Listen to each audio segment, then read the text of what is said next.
Evening, everyone, and thank you for watching WAFF 48 News at 10.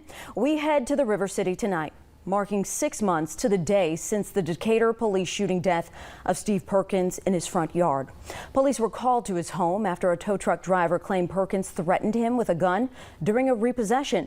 Mac Bailey Marquette, the former officer who pulled the trigger, is awaiting trial.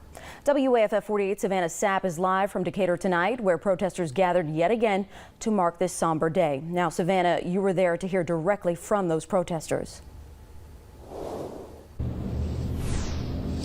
That's right, Margot. I was able to follow protesters tonight during their normal route through downtown Decatur, and we've been covering these protests since September. It's the same route each time around City Hall through downtown Decatur and even approaching some of the busiest of streets. But one thing stays the same even 6 months later: their fight for justice, the removal of some city leaders, and for additional charges for the police officers involved.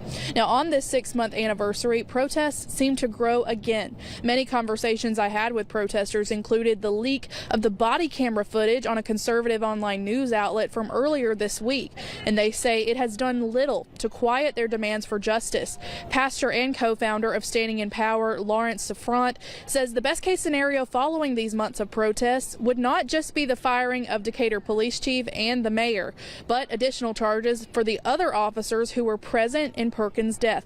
At this point, former Officer Marquette is the only officer from the scene that night facing a murder charge, since officials say he fired the deadly shots. Safront says protesters showing up even 6 months later is a testament to their passion and their persistence. It shows the unity that they want to convince us does not exist.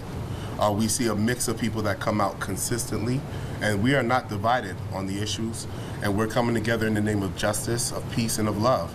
And so it actually makes me proud.